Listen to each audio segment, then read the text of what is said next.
We got a really scorcher of a weekend for those of you guys who don't know it. If you haven't heard about it yet, there's a heat wave coming in. I'm just going to remind you all to keep drinking all weekend long. We got extra water that was donated to us, and Sam Adams stepped up their donation by an extra 30 cases. So stay hydrated, okay? While you're drinking a ton of water, make sure you replace your salt. That's important too. All weekend long, we got pickles from New Jersey. Patterson Pickle Company also upped their donation of pickles. So replace your salt, replace your water, and we'll talk more about logistics and riding and whatnot in just a bit. But for now, I am going to introduce our first speaker, all the way from Canada. I met this young lady on the Facebook last year, and she is just a powerhouse of advocacy and awareness, a true force, a first-year rider. Let's give a warm welcome, please, for Kinga Nilaj.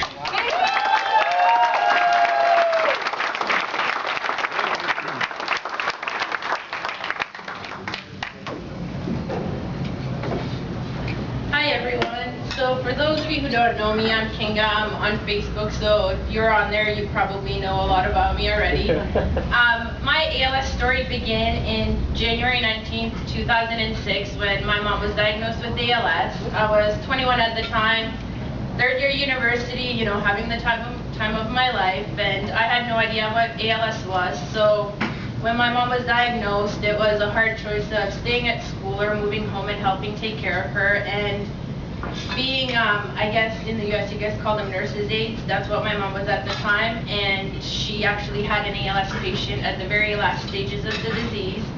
So the only thing that she asked of us was to never put her in a home. So being an only child, it was just my dad and I. We're originally from Europe, so it was literally him and I, no family here. We decided to just keep her at home and take care of her. So while we were doing this, I was finishing school, working part-time, and doing a lot of volunteering. Initially, I just started doing a few fundraisers, just going to the walks, doing the hikes, participated in a volleyball tournament. And then in 2008, for one of my courses, one of my final courses in university, I took a course that I thought would be an easy course. It was art and health, and for our thesis we had to write about a health experience and be creative, and I'm not very creative, so I was like, what am I going to do? And I thought it would be fitting to write my life with ALS, so I basically just wrote a story about my life, what was going on at home, and then from there everything just spiraled out. I sent this story to the ALS Society of Canada, and they made it into, they sent out a few letters across Canada asking for donations, and just through that it's raised over $50,000.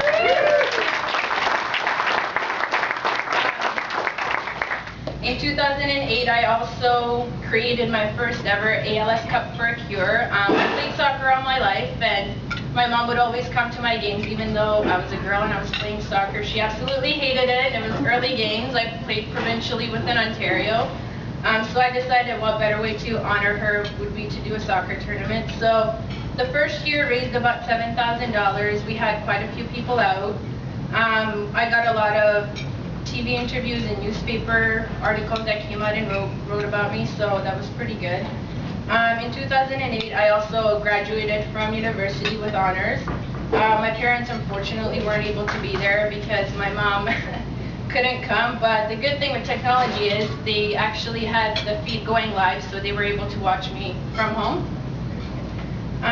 In 2009, I participated in the walks and the hikes again, and then I did my second annual ALS Cup for a Cure fundraiser, which I believe that year it raised about $6,000, and we had about 12 teams out.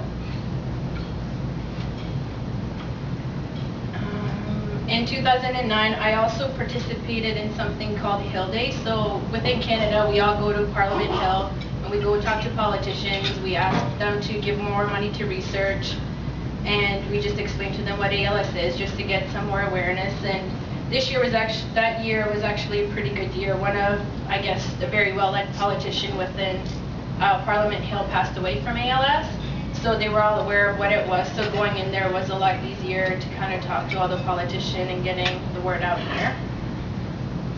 So in 2010, on January 29th, my mom actually passed away from ALS after a 4-year battle when she was initially diagnosed in 2006 because her symptoms progressed so fast. They only gave her 6 to 18 months, but she ended up outliving that, so she lived 4 years. That year I created my website called Titska Fund for ALS. That was my mom's nickname in Hungarian, so I just thought this would be a good way to connect people sort of who weren't on Facebook. Not everyone's on Facebook, just outside of it.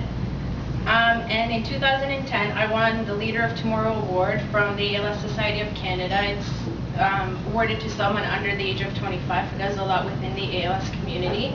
I was actually the first person to ever win it. They never had anyone qualified enough for it, I guess.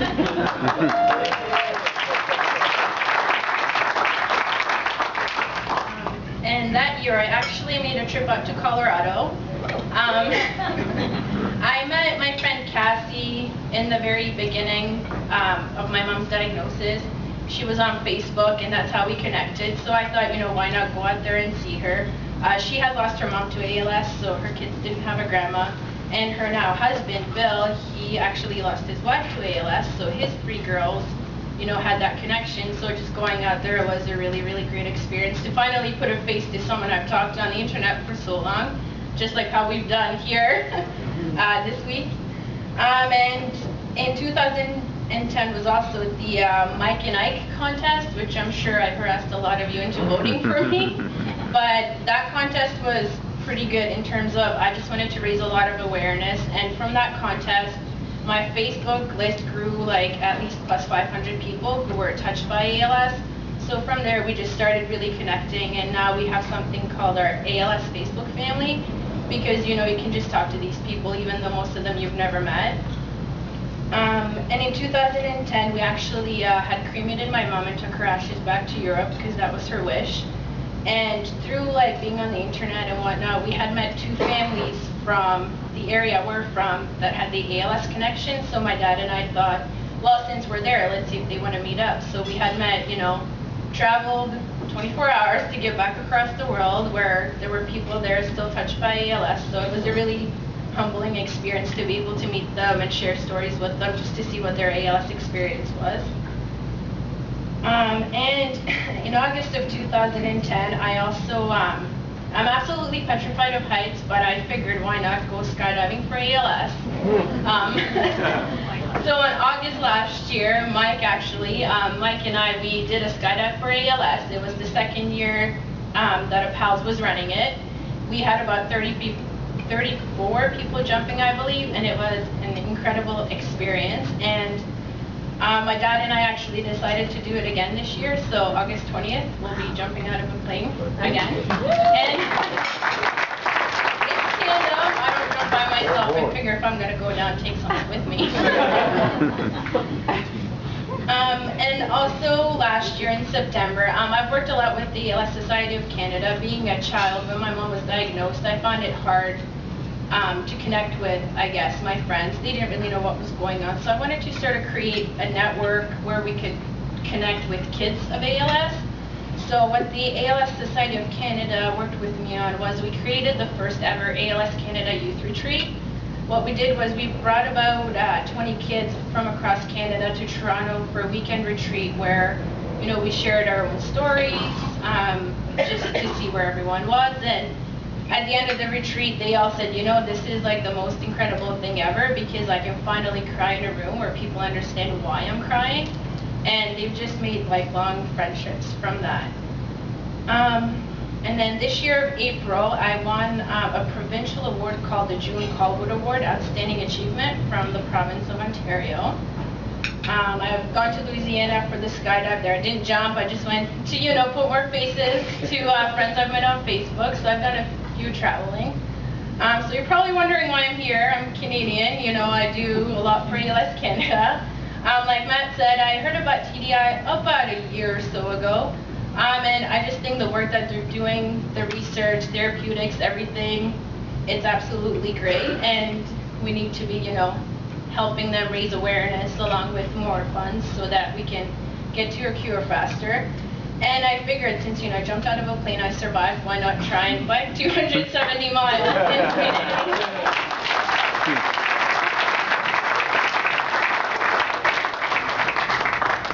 So that's why I'm here at the track, hoping to cross that finish line with a few friends that I actually sort of conned into doing it with me. I figured if we're going to do it, let's all do it together. So hope you guys have fun. If you have any questions, you want to come talk to me, just feel free to come on by, and yeah, I'm open for questions or anything. Thank you.